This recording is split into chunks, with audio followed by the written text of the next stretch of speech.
purpose of this tape is to try to collect some of the recollections on hearings held this last week by the Special Studies Subcommittee of the Government Operations Committee of the House of Representatives on the question of the operation of federal housing programs in certain areas of potential geologic instability.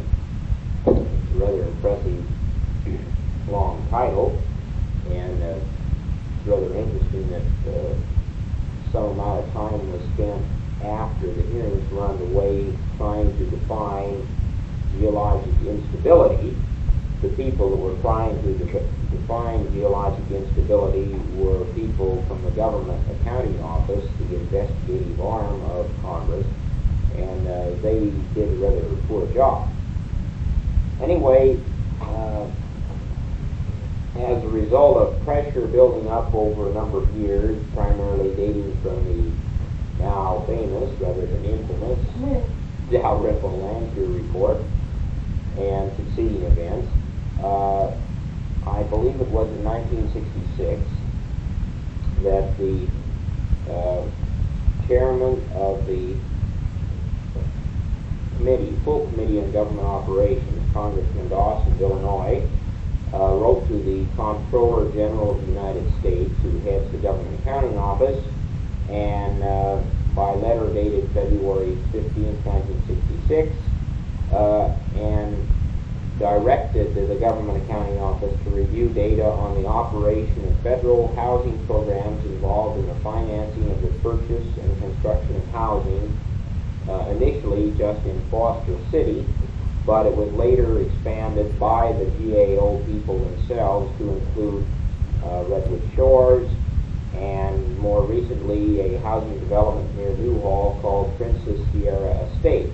All of these locations were in California, but they do set a good example of the operations of the Federal Housing Administration and the Veterans Administration. The Special Studies Subcommittee was chaired by Representative John Monaghan of Connecticut. The subcommittee has 7 members of the full committee on it, but only 2 of them, Representative Benjamin Rosenthal of New York and Representative John Myers of Indiana, who really took part very extensively in the hearings. 2 of the other people came in very briefly during the 2 days of hearings, but really didn't contribute much. In addition, another member of the full committee, Representative Paul McCloskey of California, who is not a member of the subcommittee, but a member of the full Government Operations Committee, was invited because of his special interest. That is, most of the questions concerned operations in his district. He was invited to come and ask questions, and he flailed the FHA rather unmercifully during the first day of the hearings. But I should go back to the beginning and probably construct things in chronological order. First, I think one should realize that the purpose of the hearings was really not to accumulate information, but it was to find the operations of the Federal Housing Administration and the Veterans Administration to be deficient. And since they are deficient, why one could say that the result of the hearings would be essentially prejudged. But whether or not any legislative reform comes out of the hearing is hard to say, and I'm dubious about this. But nevertheless, it was interesting to watch the hearing because one could judge, exactly how it was going to go. The hearing began on May 7th with a prepared statement and questions then directed toward personnel, high-level personnel of the Government Accounting Office, who had constructed the 2 reports, one issued in July 1967 and one issued in May of 1968. These were were confidential or of restricted distribution within the government until the day of the hearings, at which time the chairman, Representative Monaghan, released these reports to the public. The GAO people mainly recounted the chronology of events that they'd gone through and the conclusions they had drawn on the basis of the information that they had obtained. The counsel, Mr. Wasserman, that is the counsel for the subcommittee, delved into the point of the great antagonism shown in responses by the Federal Housing Administration for the inquiries of the GAO, and this led to some interesting exchanges. All, of course, very friendly because the GAO actually was working for the committee. After the Government Accounting Office testimony, why John Steinhardt, geophysicist from the Office of Science and Technology, delivered a prepared statement. He started his statement about 10 minutes to 12, and by this time we're pushing on lunchtime, and so the only one present was the chairman. And Steinhardt read his statement, and then about 12:30 we adjourned for lunch. It would have been better if other people would have been there, but that's just a fact of life.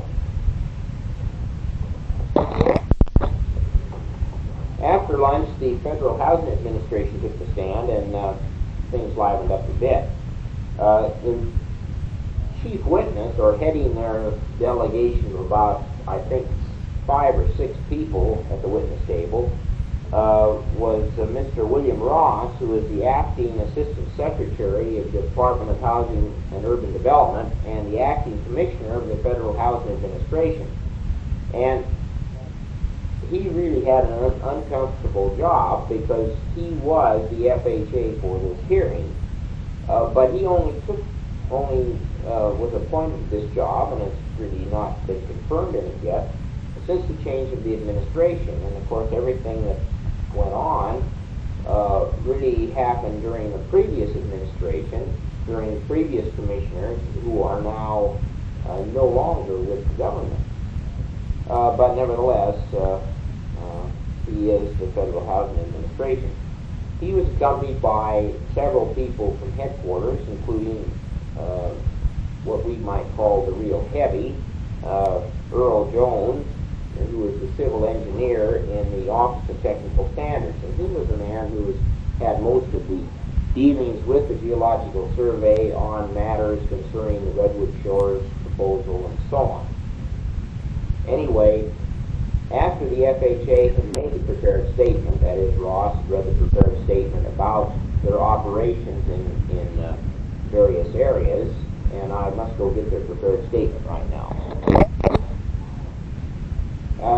It looked as if the FHA was attempting to cover their past deficiencies by recanting. It was said that concerning Foster City, that there had been serious technical reservations regarding the appropriacy of mortgage insurance participation there, and that in retrospect many determinations and actions taken in Foster City should have been more responsive to the natural hazard situation, and that greater reliance should have been placed upon the detailed guidance furnished the FHA by other federal agencies and by their own professional staff. They also said concerning the Redwood Shores development that final technical determinations regarding Redwood Shores development have yet to be reached by the FHA's central office. It is our understanding that the Corps of Engineers has the Redwood Shores situation under study at the present time. Comment upon the Redwood Shores situation before completion of the Corps study seems premature. Well, some of the interesting things that developed in the questioning was that the central office people had no idea what the Corps is supposed to be doing. In other words, they could not produce a piece of paper which said what the Corps study, which was being funded to the tune of $30,000, was aimed at. Also, it came out that the two criteria had been issued to the San Francisco Insuring Office of the FHA concerning the insuring of loans in Redwood Shores. And if these two criteria are fulfilled, the San Francisco office may proceed to insure any specific loan without the overall approval of the entire Redwood Shores project by the central office. And so Mr. Wasserman asked, was it not true then that every single unit in the Redwood Shores development could be insured while the final technical determination was yet to be reached by the central office? And Mr. Ross indicated, yes, this was true. Which, the thing that permeated the FHA hearing through and through for the 2 days that they were on the stand was the fact that their files were incomplete. They had little knowledge of the pertinent factors that were going on, and often when they could not find a piece of material in their files, why Mr. Wasserman of the committee was able to develop it. Now, whether it means that he got their file copy and didn't make a Xerox of it, or what it means, I'm not exactly quite sure. But anyway, when two of the congressmen, Congressman Rosenthal of New York and Congressman McCloskey,